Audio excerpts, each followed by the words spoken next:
세 번째 시간, 물건에 관하여. 16번. 친구가 물건을 잃어버리고 나를 의심할 때, 이건 반대, 아까 이전 영상과는 반대의 상황이네요. 친구가 물건을 잃어버렸어. 그런데 잃어버린 물건을 봤냐고 나에게 자꾸 물어봐. 혹시 내 열쇠고리 못 봤어? 응. 정말 못 봤어? 며칠 전에도 내가 그 열쇠고리 예쁘다고 해서 자꾸 물어보는 것 같아. 의심은 의심을 낳는다. 의심받아서 속상하겠다. 친구는 혹시나 하는 마음에 자꾸 물어봐. 하지만 아무리 속상해도 다른 사람을 쉽게 의심하면 안 되지. 친구가 너를 의심한다고 느껴질 때는 느낀 그대로를 이야기해봐. 속상한 마음을 공감해주되 네가 느낀 불편함도 표현하는 거야. 계속 물어보니까 난처하네. 나를 의심하나? 지연아, 잃어버려서 속상한 마음은 알겠지만 네가 나를 의심하는 것처럼 느껴져. 그만 물어보면 좋겠어. 이런 거 저 그 오은영 박사님 강연 중에 쿠션 언어라고 하는 거를 강연에서 들은 적이 있거든요. 앞에 지연아, 잃어버려서 속상한 마음은 알겠지만 이 언어가 이제 쿠션을 먼저 딱 해주고 그 다음에 네가 나를 의심하는 것처럼 느껴져. 그만 물어보면 좋겠어. 뒤에 이제 내가 진짜 하고 싶은 말을 하는 거죠. 앞에 친구의 마음을 먼저 간단하게 이야기를 해주고. 근데 저는 이제 얘기할 때 제가 이런 부분이 있어서 좀 괴롭다. 먼저 표현을 먼저 해줬으면 좋겠다. 이런 식으로 얘기를 하는데 이게 약간 저는 제가 그러는 건지는 모르겠는데 이게 약간 좀 가식적인 것 같아서 저는 그냥 나 메시지로 전달을 하는 편이거든요. 네, 일단은 그렇습니다. 근데 그거는 이제 제가 아마 친분이 없는 사람들하고 대화를 해야 되기 때문에 아마 그렇게 할 수도 있고, 진짜 친분이 있으면은 이렇게 친구 마음을 먼저 헤아려주고 얘기하는 것도 좋은 방법인 것 같아요. 관계도 지키면서 내가 그게 불편하다는 점도 표현할 수 있는 거니까 그런 면에서 좀 되게 좋은 방법인 것 같아요. 지연아, 잃어버려서 속상한 마음을 알겠지만 그래, 너가 속상해서 나한테 물어보지? 근데 네가 나를 의심하는 것처럼 느껴져. 그만 물어보면 좋겠어. 이렇게. 17번. 친구들의 대화에 끼고 싶을 때. 친구들이 정말 즐거워 보여. 아, 저도 이럴 때 진짜 많은데. 모임 같은 데 가면은 여러분들 아시겠지만 그 모임 같은 데 가면은 이미 그 모임 사람들끼리 네트워크가 있단 말이에요. 근데 그 사람들하고 이제 어떻게 끼고 싶은데 약간 눈치 보일 때, 내가 괜히 끼는 거 아닌가? 이런 상황을 지금 이 책에서 아주 잘 얘기를 해주고 있는 것 같아요, 지금. 친구들이 정말 즐거워 보여. 깔깔깔깔. 야, 그래서 내가 뭐라고 했냐면, 나도 무슨 이야기인지 듣고 싶다. 그런데 다가가면 뭐라고 하지? 나를 불편해하면 어쩌나? 아, 저도 이런 고민 진짜 많이 했습니다. 저는 가뜩이나 이 관계에 대한 트라우마가 좀 있기 때문에 관계를 이렇게 딱 한번, 그래서 저는 표현할 때 한 번 표현하기 전에 한 30분 정도, 심하게는 막 4시간 정도 고민할 때도 있거든요. 제가 그게 그만큼 관계를 잘 맺어야 되겠다는 어떤 생각이 있는데, 그런 상황에서 이제 이 책이 뭐라고 얘기할지 좀 궁금하네요. 같이 읽어보겠습니다. 생각은 그만하고 다가가자. 너를 불편해할지도 모른다는 건 너만의 생각일 거야. 약간 뼈 맞은 것 같은데? 너를 불편해할지도 모른다는 건 너만의 생각일 거야. 첫눈에 마음이 통해 친해지는 사이는 없지. 저는 근데 개인적으로 이런 환상이 좀 있습니다. 첫눈에 진짜 이 사람 좀 괜찮다 싶으면 막 친해지고 싶고 이런 사람들이 있거든요. 저는 이게 약간 처음에 만나보면 딱 어떤 느낌인지 제가 그냥 스스로 그렇게 생각하는 건지 모르겠는데 딱 그런 느낌이 드는 친구가 있어요. 제가 직감이 나쁜 편은 아닌 거라고 저는 생각하는데 이게 실제인지 아닌지는 좀 더 지내봐야 알 것 같고 근데 어쨌든 이 책에서는 이렇게 얘기를 하고 있습니다. 첫눈의 마음이 통해 친해지는 사이는 없어. 서로 알아가며 서서히 친구가 되는 거야. 친구들이 너를 거절할까봐 두려워? 나 두려워. 그러면 어때? 다른 친구를 사귀면 되지. 근데 이제 이렇게 되면은 마치 약간 다른 친구를 못 사귈 것 같은 어떤 두려움? 이거 저만 그런 건지 모르겠는데 다른 친구분들도 다 이런 마음이 있나 좀 저는 궁금하네요. 저는 개인적으로 이런 사고를 할 만큼 그렇게 관계에서 여유롭지는 않은 것 같아요. 이 책을 읽고서 이제 이런 거를 계속 하다 보면은 좀 익숙해질지 모르겠는데 아직까지는 그렇게 여유롭지는 않은 것 같아요. 근데 이 책에서 이렇게 얘기해주고 있습니다. 그럼 어때? 다른 친구를 사귀면 되지. 분명 너를 기다리는 친구가 있을 거야. 이 말 되게 좀 위로가 되네요. 분명 너를 기다리는 친구가 있을 거야. 음, 그래서 이제 그 다음에 이 친구가 이렇게 얘기했어요. 무슨 이야기해? 나도 같이 들어봐도 돼? 친구들이 얘기하던 중에 끼어들려면 일단 대화를 잘 듣고 내용을 파악해야 해. 이렇게 토끼가 밑에 얘기를 해주고 있는데 여기에 나온 내용은 무슨 이야기해? 나도 같이 들어도 돼? 이렇게 얘기를 하는데 이제 뒤에는 약간 친구들이 얘기하던 중에 끼어들려면 일단 대화 내용을 잘 듣고 내용을 파악해야 돼. 저는 이거 먼저 듣고서 내가 얘기하려고 하는데 타이밍 놓치다가 듣고서 끝나는 경우가 많거든요. 근데 이런 식으로 한 번씩 무슨 이야기해? 나도 같이 들어도 돼? 이렇게 얘기하는 것 정도는 뭐 중간에 이제 친구들한테 의사를 표현하면서 묻는 거니까 친구가 만약에 좀 불편해한다 그러면은 그건 어쩔 수 없죠. 그건 친구의 감정인 거고. 18번 친구가 부러울 때 친구가 상을 받았어. 와, 저 친구는 뭐든 잘하는 것 같아. 매번 상을 받다니 부럽다. 쩍쩍. 아, 저도 초등학교 때 이런 친구들 한 명씩 꼭 있었습니다. 반에서.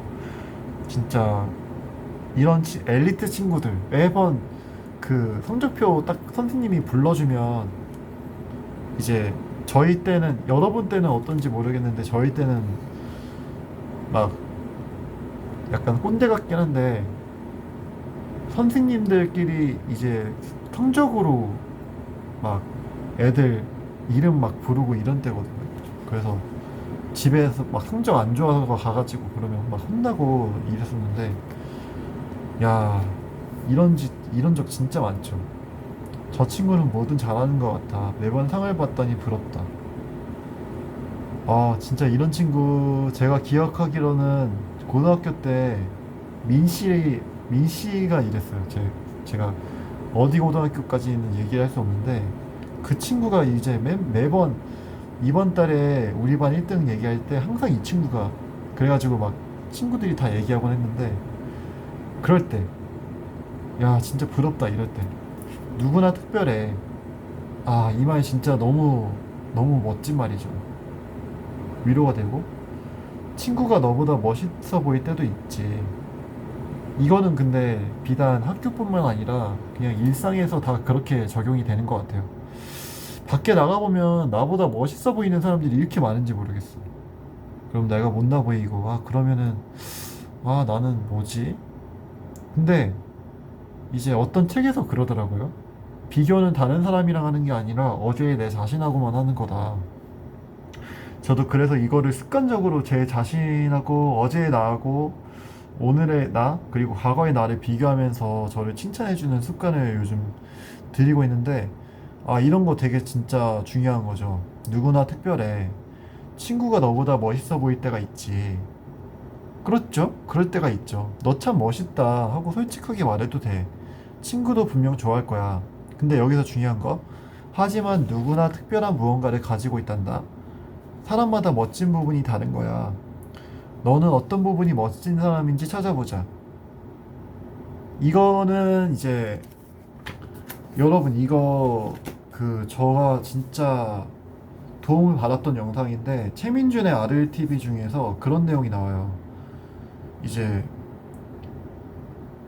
자꾸 과거 얘기를 하게 되는데 제가 어렸을 때만 해도 학교에서 이제 일진이라는 애들이 있었어요. 그 애들은 이제 돈을 뺏고 막 힘으로 애들 누르고 막 이런 애들인데 저도 약간 좀 싸움 못하고 약간 조금 제가 겁이 많은 편이고 감수성이 예민한 편이라서 그런 친구들 만나면 되게 무서워했거든요. 근데 저는 아직도 그게 트라우마인데 집에서 6살 때였나? 계단에서 이제 친구가 저한테 총을 겨누는 거예요. 그래서 저는 그게 너무 무서워서 막 그대로 이제 무섭다고 울면서 갔는데 왜 친구한테 한마디도 못하고 그렇게 왔냐고 오히려 혼이 났던 적이 있어요. 그래서 저는 지금도 제가 이런 상황이 될까봐 되게 무섭고 도움을 요청하기도 되게 무서운 사람인데 그 영상에서 그러더라고요. 어떻게 말해줘야 될까? 그게 생각보다 아이들에게 되게 크게 수치심을 준대요. 그래서 이렇게 얘기를 한다고 하더라고요. 야, 준영아, 너는 그 착한 심성 때문에 문제가 되게 터지지 않을 거야. 너는 이런 문제가 터지지 않아. 그리고 폭력으로 갚지 않은 너가 자랑스럽다. 이 말은 진짜로 너무 감동스러운 말이죠. 그러니까 가뜩이나 남자애들 세계에서 힘 약하면은 아시잖아요, 여러분. 처음에 딱 들어갔을 때 중학교 때 지금 여러분 때는 어떤지 모르겠는데 저 때만 해도 처음에 이제 애들이 동물의 세계여서 딱 들어가면은 애들이 기강을 막 잡는다니까요. 그래서 거기서 이제 기 약한 애들은 밀려가지고 막 애들 눈치 보고 이랬는데 저도 약간 그런 친구 중에 한 명이었어요. 저는 체육을 잘해서 애들이 막 직접적으로 건들진 않았지만 싸움을 되게 두려워하는 그런 친구였어요. 그래서 약간 이렇게 할 말 제대로 못하고 약간 만만한 친구? 그런 친구 중에 한 명이었어요. 그런데 이제 이런 말들이 왜 중요하냐면 물론 이제 그런 건 진짜 필요해요. 이제 살면서 그런 친구들 안 만나고 살 수가 없잖아요. 그러니까 그럴 때 이건 좀 불편하다. 이거 하지 말아달라. 표현하는 것도 분명히 중요하지만 그 전에 그것보다 제 생각에는 더 중요한 게 이런 거를 좀 받아들일 수 있는 능력인 것 같아요. 그러니까 요즘도 그렇게 어른들이 얘기를 하시는지 모르겠는데 넌 남자애가 왜 이렇게 눈물이 많냐, 너는 남자애가 왜 이렇게 겁이 많냐, 남자애가 무슨 핑크색이냐, 이렇게 얘기를 하시는 분들이 있을지 모르겠어요. 그런데 그럴 때 그런 어떤 그래, 남자여도 핑크색 가질 수 있지, 남자여도 애교 부릴 수 있지, 남자여도 애정 표현을 하는 게 좋을 수 있지, 그리고 남자여도 감정 표현 잘 할 수 있지, 그리고 나는 그런 감정적인 대화가 더 소중한 사람이야, 이렇게 어떤 사람이 얘기하는 거에 대해서 내 기준이 흔들리지 않고 내 정체성을 살아갈 수 있는 건 진짜 너무 귀중한 재산인 것 같아요. 마음의 재산? 그래서 이제 혹시나도 그런 저와 같은 친구들이 있으면은 그런 제가 한 말은 아니고 이제 최민준 소장님이라고 유튜브 채널에서 어떤 분이 이야기를 되게 유명한 분이라서 다 아실지도 모르겠는데 그 말 저한테 되게 진짜 엄청 와닿았어요. 되게 위로가 됐고 엄마는 폭력을 폭력으로 갚지 않은 너가 되게 자랑스럽다. 그리고 너는 그렇게 친구를 배려하는 너의 심성 때문에 잘 될 거라고 이렇게 얘기해 주는 거. 그래서 이 방송을 아마 부모님들도 보실지 모르겠는데 이제 아직도 그런 어떤 걱정이 된다 이럴 때 아이의 이런 특성 자체를 살려주시는 말을 해준다면 아마 오히려 그게 더 원동력이 되어서 아이가 이제 자기 할 말을 더 당당하게 할 수 있는데도 어쩌면 도움이 될 수 있지 않을까 이런 생각도 해보네요. 그래서 이런 부분 되게 좋죠. 친구는 너보다 멋있어 보일 때가 있지. 너보다 멋있어 보일 때가 있지. 너 참 멋있다 하고 솔직하게 말해도 돼. 그런데 여기서 중요한 거는 누구나 특별한 무언가를 가지고 있다. 이제 저 같은 경우는 저는 몰랐는데 제가 스스로 생각하기에 저의 특별함은 뭔가를 지속적으로 이렇게 해내는 것 같은 그런 게 제가 좀 가진 장점인 것 같아요. 지금 제가 수면 루틴을 여러분도 이렇게 루틴을 관리하시는지는 모르겠는데 제가 이제 처음 전셋집으로 이사 오고 그러고 나서 이제 수면 리듬이 완전히 망가진 거예요. 막 변호사도 알아봐야지. 왜냐면 처음에 여기 이제 망가졌을 때 얘기해도 안 고쳐주고 이래서 이거 어떡하지? 해가지고 진짜 눈앞이 깜깜했거든요. 그래서 2일 간격으로 관리인분께 연락하고 그래도 이제 받으세요 이러고도 연락이 없고 그리고 뭔가 나를 존중해주지 않는 그 느낌이 들어. 그리고 나랑 상의 없이 일정을 잡고 갑자기 이제 사장님 오셔서 있는데 그때 내가 전화를 안 받는다고 뭐라 그래. 그래가지고 그때 이제 변호사 알아보고 전셋집 알아보고 막 그리고 여기에 진짜 제 집에 아무것도 없었어요. 행거도 없었고 매트리스도 없었고 그냥 이 캐리어 하나만 들고 이 집에 온 거예요. 그래가지고 그때부터 부랴부랴 사려고 했는데 그 와중에 냉장고 망가지죠. 사다리 망가지죠. 옆집에서 쿵쿵거리죠. 그때 진짜 어떻게 해야 될지 이 도움을 누구한테 받아야 될지 모르겠어요. 그래서 한동안 진짜 마음고생을 많이 하고 그러느라고 이제 집에 안에 이런 거를 꾸미고 이렇게 하다 보니까 수면 리듬 망가졌는데 그래서 이런 식으로 저는 하고 있거든요. 그냥 되게 작지만 그 글씨도 별로 저 잘 쓰는 편은 아니고 근데 그거는 확실한 것 같아요. 제가 뭔가 지속적으로 이렇게 뭔가를 하는 거는 진짜 좀 저한테 있는 것 같아요. 제가 볼 때. 그리고 자 이런 것도 지금 보면은 이게 지금 제가 제 자산을 이제 관리하는 중인데 이런 식으로 매일 하루에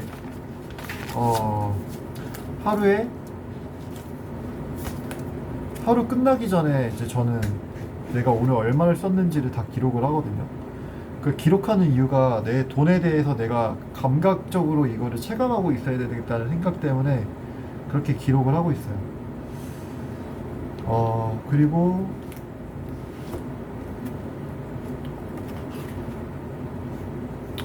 이런 것도 저는 마음 같은 것도 이렇게 시간별로 어떻게 내가 마음을 느꼈는지도 정리하고 그리고 이거는 이제 제가 책을 그 날짜마다 어떤 책을 읽었는지를 지금 적어놓고 있거든요. 제가 책을 7월 23일부터 엄마의 말연습이라는 책을 시작해서 읽고 있는데 그렇게 하다 보니까 이제 중복되는 내용도 너무 많고 나는 책 한 권을 다 이렇게 클리어했다? 이런 거를 조금 내가 스스로 인정을 해주고 싶은데 내가 도대체 어떤 부분을 읽었는지를 기억을 못하는 거예요. 그래서 이렇게 달마다 좀 달력으로 내가 체크하고 있는 중이에요. 23일부터 읽었는데 체크하기는 조금 늦게 시작했는데 그리고 저의 장점은 또 추진력인 것 같아요. 그러니까 이렇게 뭔가 생각이 딱 들었을 때 내가 뭔가 예를 들어서 책을 읽어야 되는데 이거를 어떻게 기록하지? 그러면은 달력을 사서 한번 해볼까? 이렇게 생각이 들 때 바로 다이소에 가서 달력을 사고 할 수 있는 이런 실행력. 그리고 이제 저의 장점은 감정을 되게 잘 느낀다. 그리고 그 상대방의 감정을 되게 잘 읽는다.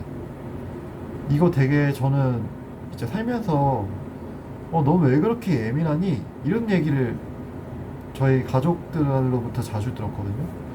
이제 나중에 가서는 그게 이제 내가 이렇게 뭔가를 불편하다고 이야기를 한 상황 자체가 그분들이 불편해서 그렇게 표현한다는 걸 나중에 알았는데, 그래서인지 저는 제가 제 스스로를 비난할 때도 잘 알아차리고 이거를 잘 바꾸는 편이에요. 그러니까 그런 저의 잘 느끼는 특성들이, 감정을 잘 느끼는 그런 특성들이 좀 더 어떤 감동을 받을 때도 진짜 되게 감동적이고, 그리고 사람을 만났을 때도 이 사람이 진짜 되게 다정한 느낌이구나, 이런 느낌으로 사람을 알아차리기 때문에 조금 사람을 잘 볼 수 있다? 이건 제 생각인지는 모르겠는데 제가 생각할 땐 그래요. 그리고 내 자신을 좀 돌보는 데 많이 도움이 된다? 그래서 이제 혹시나도 남자분이신데 감수성이 좀 예민하다 그러면은 남자인데 뭐 그런 게 하면은 그러면서 막 부끄러워 하실 수도 있는데, 제가 생각하기에는 이제 이런 게 되게 큰 장점이 될 수 있다. 아픔을 잘 알아차리는 사람이 왜 자기 아픔을 해결하려고도 잘 노력을 하고, 그거를 잘 표현할 수 있는 사람이 결국에는 관계도 잘 할 수 있는 거고, 그런 거니까. 그리고 이제 사회에서 나가서 왜 이렇게 예민한다 하냐 이런 얘기를 듣는다고 해서 그 사람의 그 기준이 꼭 맞는 것도 아니고, 사회의 기준도 틀릴 수 있다, 이런 거를 되게 잘 알아두는 건 너무나도 도움이 될 것 같아요. 그래서 일단은 오늘은 이거, 내 자신과 나를 비교하자. 어제의 나와 오늘의 나를 비교하고 칭찬하는 습관을 들여보자. 그래서 나의 장점은 무엇인가에 대해서 이야기를 해봤고, 오늘 내용은 여기서 마치도록 하겠습니다. 감사합니다.